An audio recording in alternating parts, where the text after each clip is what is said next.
we were making some progress today. Things were clicking right along, and then it poured rain.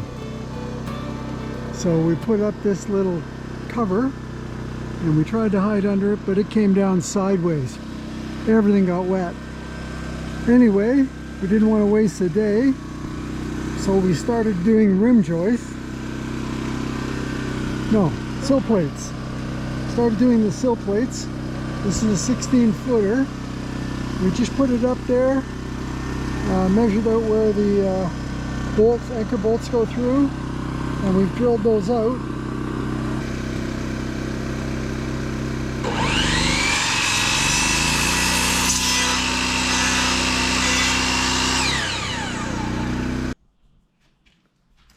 So Anna and I just picked this 16-foot pressure-treated 2x6. We put it up on top of the wall. We lined it up, and then we took a hammer and smacked it on the top of the sill plate to leave a mark right here where the bolt lines up. So there's marks all the way along where all the anchor bolts are. Now the bolts are 1/2 inch, so I'm using a slightly bigger bit, a 5/8 inch, and we're going to drill the holes, and then if we're lucky, the holes will line up with the bolts. So.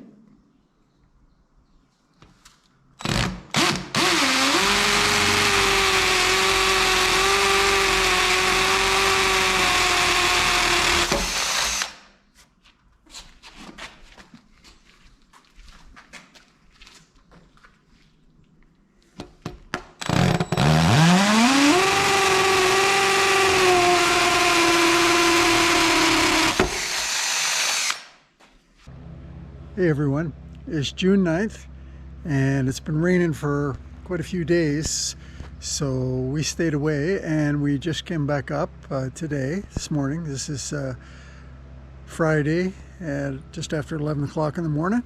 Now we passed inspection for drainage and foundation on Tuesday. They came and had a look for the 6 inches over the weepers, and the foundation was in order. The foundation wrap, this Delta MS system, this dimple wrap, was done correctly, so they passed it and we can now proceed. Now, as soon as we passed, I called our excavator and told him that we're ready to be backfilled. It's pretty hard to work across this large cavern here, so asked him if he could fill it as soon as possible. And the bad news is he had an accident, and so we're not going to be able to get it backfilled. And it was kind of disappointing because we've had so many setbacks and delays that we wanted to get started on the floor. So Ann and I talked it over, and we decided that even though it's not convenient, what we're going to do is we're going to order the wood, and we're going to carry it down piece by piece, go through the opening in the wall there, stack it in there, and we're going to try and do the floor, at least part of it, from ladders. So that's the plan. Now, in order to get that started, I called this morning at 7:30 and asked if I could get a load of lumber delivered by tomorrow, hoping that they'd be able to do it for tomorrow. Well, that was 7:30 this morning. We got here at 11 o'clock and the lumber was already here. The lumber truck already tore up the driveway, did a good job of that, and left us our work. So we got the materials, and we can go ahead and begin.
June 10th, Saturday morning.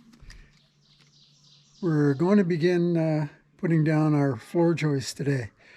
Now, I've started to lay out the floor joists where they're going to go. We've got 20 of them over there for starters. I've marked the locations on the far sill plate and on the center beam. And now I'm just about to do it on this sill plate here on the east side of the cottage. So what I've done is we're marking them out on 16-inch centers. So I've laid the tape down, and every 16 inches is a red designated number, 32, 48, 64, and so on. And I'm just marking them off. So the first one was 16-inch on center right here. So at 15 1/4 and 16 3/4, put a mark and an X, and that's where the joist is going to sit. Same here, 32 inches on center, so 31 1/4 to 32 3/4, and so on.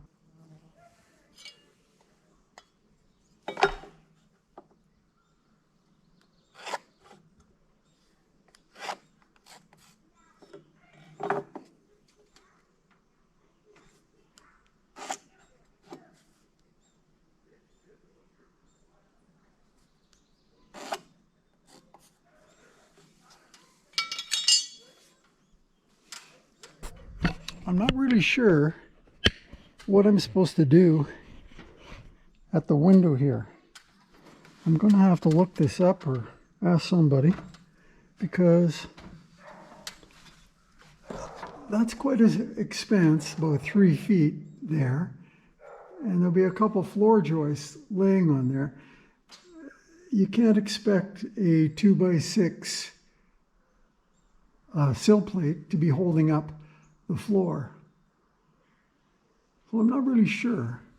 I think what happens is we double the rim joists at the back and put joist hangers on that double rim joist, and that's what will hold these floor joists up.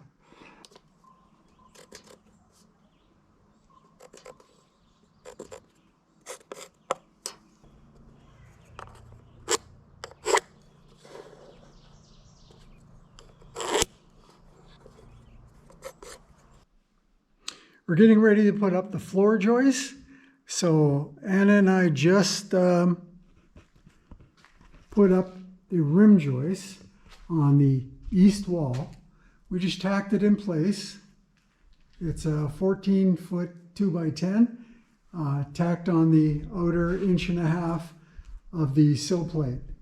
And we're going to run the floor joists from there over to the center beam.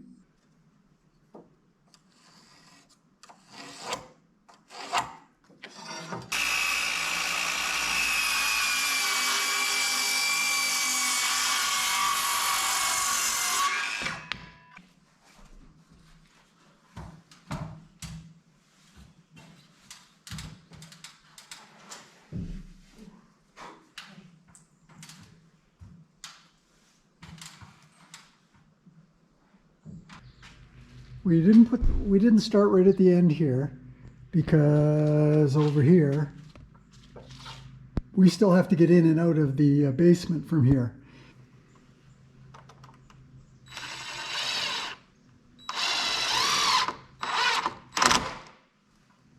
Put the pipe clamp on and clamped it down, and I took the crown out and put about 7 or 8 screws in to hold it in place. And then I realized, hey, I've got a window here. Oops.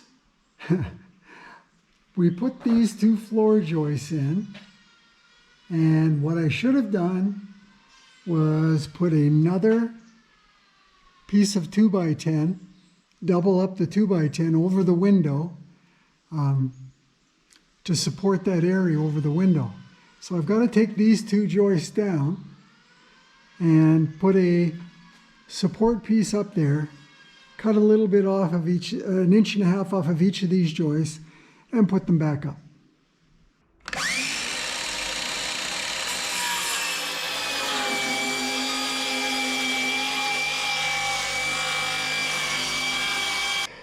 When I went to put it in though, the problem is the anchor bolts are in the way.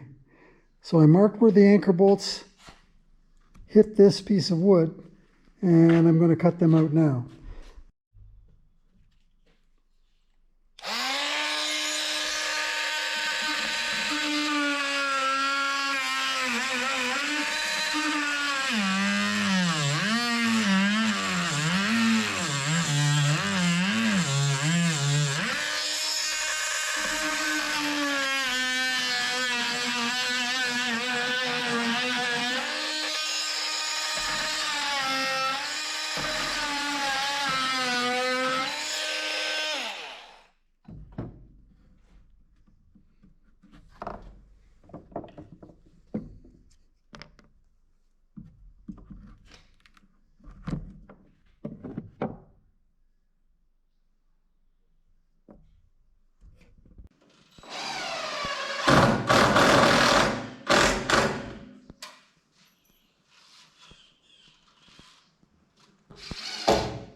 At this point on the floor plan, we've got rooms that are ending right about here.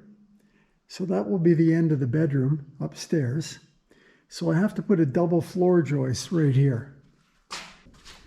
So on the plan, if you look at it, on the west side, the bedroom is 8.5 feet to the wall. So a double floor joist here, and the east bedroom is 9.5 feet to the wall, so a double floor joist here. We've doubled up the joist. We have a double joist here.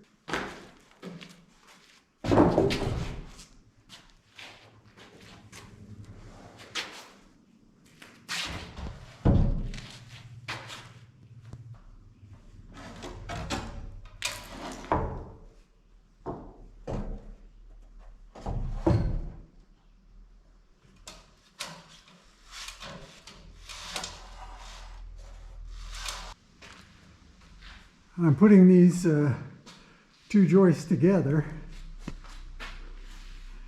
but a bit of a problem in that they both have a real bow in them. So I've put the bows opposite, so when I clamp them together they'll work against each other. I hope that works out okay. But also this last one I put up, the second one, it has quite a crown to it. So I'm going to try and use clamps to work out the crowns and the bows.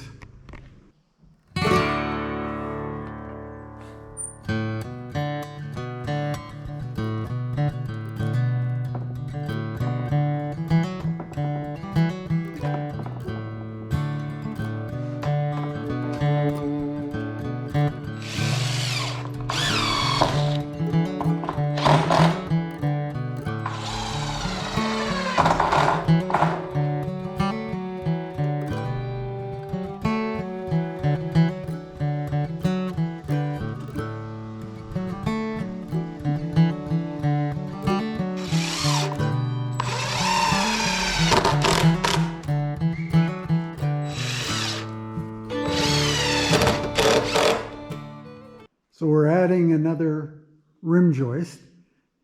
It's a 14-footer. It wasn't in great shape. Has a big crown and a dip. It's got a big crown right here and a dip underneath that. So we've tried with clamps to pull the crown down, and we're able to make use of these vent holes to get the pipe clamps on there. And we pulled a lot of the crown down.